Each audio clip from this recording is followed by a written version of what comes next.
Jay here for Stretford Paddock. This is the Paper Talk in the studio, so do get involved in the comments and the chat and hit that like button, give us a like as well. Quite a few stories to get through this morning, including the ongoing Jesse Lingard saga.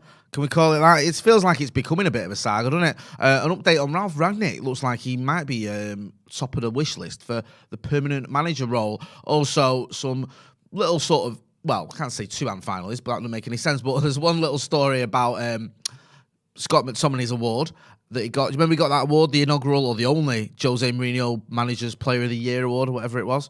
And also a little story about Zidane Iqbal, who's, breaking records. Or he broke a record, didn't he, when he became the first, I think, Asian player or the first South Asian player to play for Manchester United. He's representing Iraq as well. He's doing great things, and I'll have a little update on that. First of all, first things first, we'll get into the Lingard story, because this one's been rumbling on for, it feels like it's only been about 2 weeks, but it feels like a lot longer, doesn't it? Because Jesse Lingard was linked with a move to Newcastle a couple of weeks ago, and it looked like that was a deal that kind of made sense.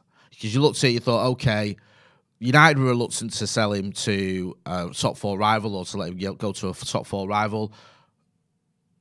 Newcastle aren't that, obviously. Newcastle have got the money to pay his wages, because I think his wages are not astronomical, but they're quite big.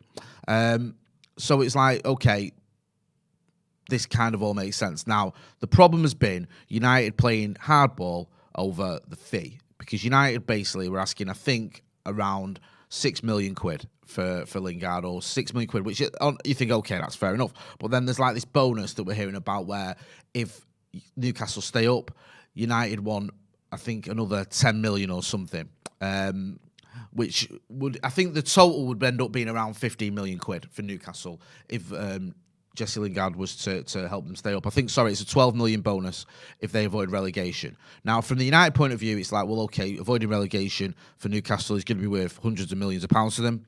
From Newcastle point of view, they're looking at going 12 million or in total 15 million quid for a player that's out of contract in 4 or 5 months. Is too steep. Now, anyone that watches this channel know I've got no time for the way Manchester United do our transfer business. I think we're a bit of a shambles most of the time, to be honest with you, especially in letting players go. I've got zero time for the owners. I think they're absolutely parasitic.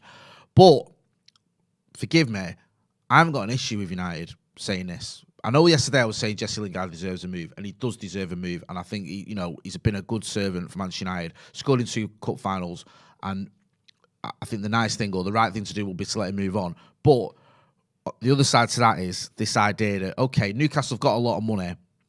If they stay up, it's worth a lot to them, and Jesse Lingard is a player that can help them stay up. So I kind of understand where United are coming from on this one. I might not agree with it completely. I might think it's a bit unfair, and Jesse Lingard should be allowed to move just because he's been a good servant to the club, and also, is he going to play this season? Probably not. So why keep him around just warming the bench? I feel it's a bit unfair on him, but I don't feel it's unfair on Newcastle, if that makes sense.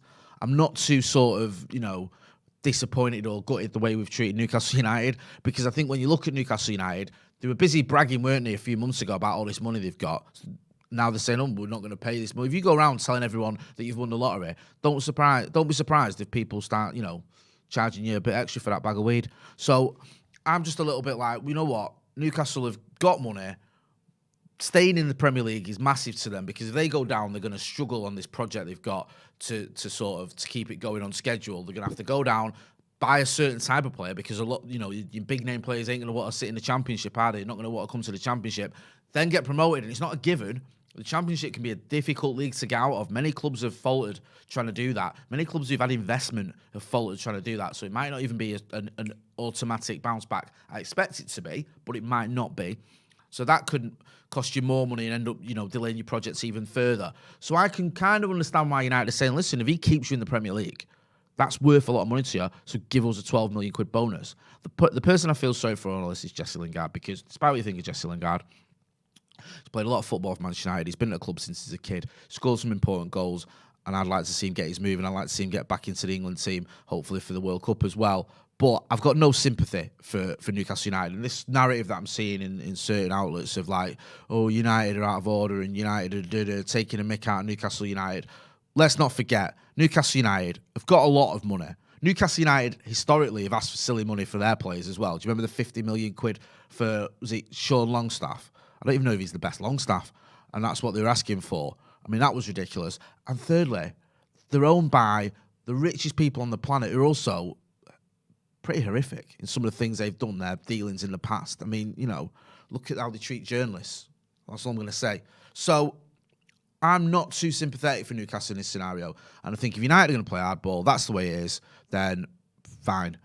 I'm not going to lose any sleep over that. I just do feel a little bit sorry for Jesse Lingard. Anyway, just finally on that, don't expect this to be done dead yet. I think there might be another twist in his tail because we were hearing reports, yesterday it looked like it was over. Now there might be some life left in it. I think this could rumble on and it could be a case of, you know, who blinks first. The United wait till transfer deadline day and go, okay, you can go. We'll just let him go for the originally agreed field. And Newcastle go, do you know what? We need him. We need to stay in the Premier League. Let's get him in. I think that win at Leeds might play a part in this. They beat Leeds, didn't Newcastle? I think that might give them a little bit of hope. I think they've lost that game. I think they've done this Lingard deal already. But they're still not out of the woods yet. There's a very good chance they could go down. So I wouldn't be surprised if they did blink. But who knows? Get involved in the comments. Let us know what you think about this. Morning, Jay, says Ines Fushi. Morning, bro. Killian Core says, how can Jesse not get into the team after that West Ham stint? He had a fantastic spell at West Ham, did he? 9 goals, I think, and 6 assists in 16 games or whatever. Remember, Manesh Patel says, remember they paid the 25 million release for Chris Wood to be in the fight to stay up. So they've got, you know, they've done it before, haven't they? They've paid decent-ish money for a short-term player. Because I don't think Chris Wood's going to start from next season if they stay in the Premier League. I think they'll go out and buy another striker. And also when Callum Wilson's fit, I don't think he gets in the team anyway. So it's not like they're not afraid of doing these short-term deals. Let us know what you think anyway. Hit that like button. If you're watching, give us a like. Hit the like button. 300-odd people watching. Let's have a few more likes. Let's get to 100 likes, please. And don't forget to subscribe to the channel if you're not doing it already. Now, the Ralph Rangnick story. This is... There's been rumours, haven't there, of this for a little while now about Ralph Rangnick and the permanent offer and would United do that? And I mean, I think it was Steve on one of the podcasts was saying, you know, Ralph Rangnick is going to move into a consultancy role and recommend the board who should be the next manager, make his recommendations. Why wouldn't he tell you he was a good guy to have? Do you remember that guy that used to manage, used to be overseeing everything at Lokomotiv Moscow and used to manage in Germany? He's, you know, he was at Hoffenheim and Schalke and, you know, he did really well there. And, you know, he's been at the RB clubs and all that. And I go, who's that? Ralph Rangnick. You want to get him in? You don't know. He might say to him, listen, you know, my recommendation is me. That's only going to work if he's got the sort of credentials to back it up. It depends on what season he has this season. Now, I always thought when Ralph Rangnick came in and he was offered that 2-year consultancy role, that was the bit that I liked. It wasn't the 6 months caretaker manager stint that was particularly impressive to me because I thought, okay, he's got a decent track record. He's not a manager that I would have gone, right, we need to get Ralph Rangnick in, so I'm not going to pretend that I was over the moon when we got him. It was one of those where, okay, it kind of makes sense, but the consultancy role, having a footballing person overseeing things, I like, if that is indeed what his consultancy role is going to be. But now, there's a few reports doing the rounds this morning that he could be offered the permanent deal. There's a story here, I think it's in the Mail, it says, United have put their search for a new manager on hold after being impressed by interim boss Ralph Rangnick since he took charge in December. But it also says Pochettino and Erik ten Hag are among those being considered for the job. It said that United have been impressed with him. It goes on to say, you know, United have played 8 league games under his tenure, winning 5, drawing twice, while during that period he's also guided them into 4th round of the FA Cup. And it also says Rangnick's teams have also showed up defensively with 4 clean sheets from 10 and only conceding once in all but one of their other matches. It feels like he's been a safe pair of hands, done it. He's done well in press conferences. He's handled the media well. He seems to have more or less handled the players well. I know there's been a couple of issues here and there. The Ronaldo issue when he got subbed. There was a little bit of an issue with Anthony Martial, but he got a good performance out of him at the end of the West Ham game, and now he's moved on to Sevilla, so that was dealt with. And I think he's done exactly what you hoped he'd do, in terms of being that sort of experienced, venerable manager who's come in, knows how to handle the media, knows how to handle the players, and has done that, got some solid results, showed us up defensively a little bit as well, because defensively we were all over the gaff. I don't think we had a clean sheet in about 15 games or something stupid. So he's doing all the right things. Has he done enough to make me think he should be permanent manager? No, I don't think he has. And I think one of the big things that sort of goes against Ralph Rangnick is this is almost his only audition for the job. I don't think he's got the CV that says I should be the permanent boss of Manchester United.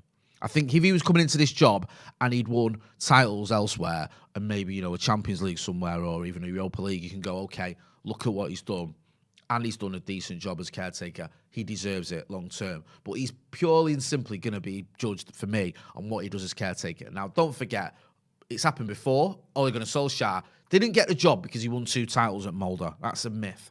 He got the job permanently because of what he did as caretaker. He came in as caretaker, and we went on that ridiculous run where I think we won 12 out of 14, and we had some amazing results. I think we went to, the Emirates and Stamford Bridge and got results. And also that night in Paris, turning around a 2-goal deficit to win or to go through to the Champions League quarterfinals was phenomenal. And the board obviously looked at that and thought, this guy has come into a club that's toxic, that everyone was falling out of each other, that the manager wasn't happy with everyone. He steadied the ship. We're getting results. It's a happy camp. Ole got the job permanently. The only confusion for me when Ole got the job permanently was that we waited until he started losing games before we gave it him. Remember, we lost to Arsenal and Wolves, dropped out of the top 4, got knocked out of the FA Cup, and then we gave him the job. But, by the by, Ralph Rangnick apparently is being considered for the permanent job. That doesn't surprise me massively.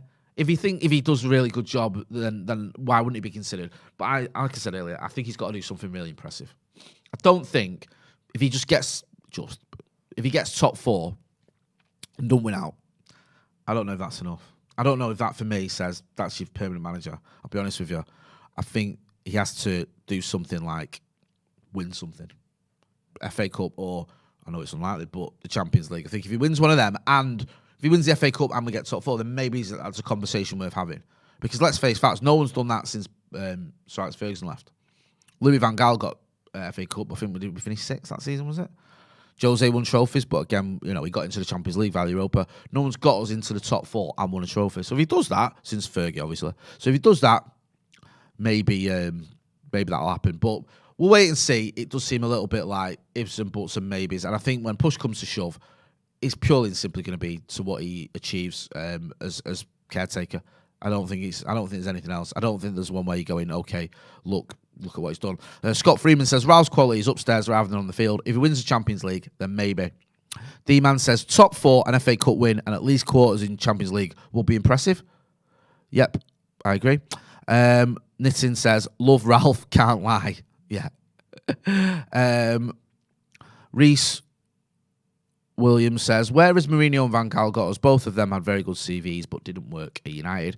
Santa Notch, always good to hear from Notch, says, I'm more interested in what Ralph implements and changes behind the scenes than winning us a trophy. So he's more concerned about what sort of setup Ralph is going to implement. That'll be interesting to see.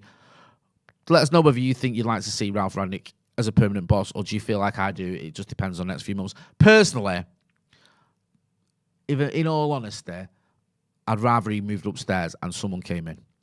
Even if he has a successful season, purely because I'd like to have that footballing brain in a sort of position of authority above the manager, because I think we've been missing that, if indeed that's what his consultancy role is going to be. And I'd like to see a younger manager like Ten Hag or someone else, maybe, I don't know. Pochettino's been linked. I'm not mad keen on Pochettino, I'll be honest with you.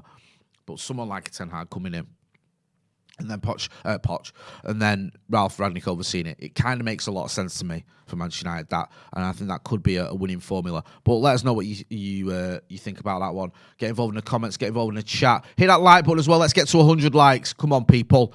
There was another story here that I wanted to talk about, if I can find it.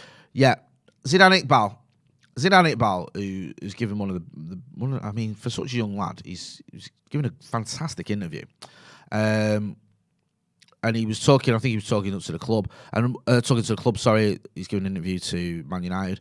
Now, Zidane Iqbal, I think he became the first player from, I think it's South Asia to play for Manchester United when he made his debut against young boys. Him and Charlie Savage came on at the same time. Seems like he's a really talented player, very sort of grounded lad as well. Maka has been singing this guy's praises for a long time, and obviously it's a proud moment for not just for him and his family, but for a lot of fans from that neck of the woods, looking at that and seeing someone from their background, their heritage, getting into the Manchester United team. Don't underestimate that. People go, why does it matter? It does, because it's nice to see someone who's similar to you making it. You know, I remember when I was a kid growing up, I've said this the other day, I used to look at players like Paul McGrath, show my age, and Remy Moses, and it used to show you, look, you know what? It doesn't matter what your background is. You can play for Manchester United, there's no boundaries. Anyway, Zidane Iqbal's given an interview, and he says, "I feel like this is the right decision for me in my career. It will be such an honour to represent Iraq." So he's talking about playing for Iraq. "My family are proud of me, and I just feel that'll be a big step forward in my career. Playing in the World Cup qualifiers in big games, it'll be a massive honour." So he's playing for Iraq, representing Iraq. He's obviously proud. Then he goes on to say, and I love this bit, "I've grown up in Manchester my whole life, so I'd say I'm a proud Mancunian, but I'm also proud of my heritage as well. I'm proud of being English, Pakistani, and Iraqi. Me choosing to play for Iraq doesn't mean I'm not a proud Mancunian or proud Pakistani. I just feel this is the right opportunity for me as a player, the right step in my career, and an honour. But it definitely doesn't take away the fact that I'm a Mancunian and a Pakistani as well." Just very sort of mature words there from a young lad. Proud Mancunian, proud to be English, proud to Pakistani, and proud to be Iraqi. Why not? Absolutely spot on that. Love all that. And I'd love to see him make it at United. Exciting player. Talented player. Very difficult to make it at Manchester United. I know he's had his debut, but let's not pretend that he's already made it. He hasn't. He's played once. So we'll have to wait and see how it pans out, but I'd love to see it if he does. Jibak Sahu says, "Even if Ralph wins trophies, I like him as a guy doing strategy upstairs, not someone who can go toe-to-toe with Pep or Klopp as a day-to-day gaffer." That's a fair comment. Hit that like button as well, people. Yeah, Ross Murphy says, "Good luck to him." Yeah, good luck to him. I mean, he's doing well there. Speaking sense, he's obviously living the dream. And more power to him, and hopefully he has a long career at Manchester United. That'd be great, wouldn't it, if he plays for United for the next 20 years and scores loads of goals and wins loads of trophies. Finally, this is just a little funny story that we sort of knew a little bit about this anyway, but we've had it sort of cleared up. And this is Jose Mourinho presented Scott McTominay with a candlestick holder for his made-up award at Manchester United ceremony. Now, do you remember, I think it was the 2017-18 season, I think David De Gea won Player of the Year. And at the ceremony, there was a lot of scrambling about, and Scott McTominay got a Manager's Player of the Year award, which is like this new award that they started giving.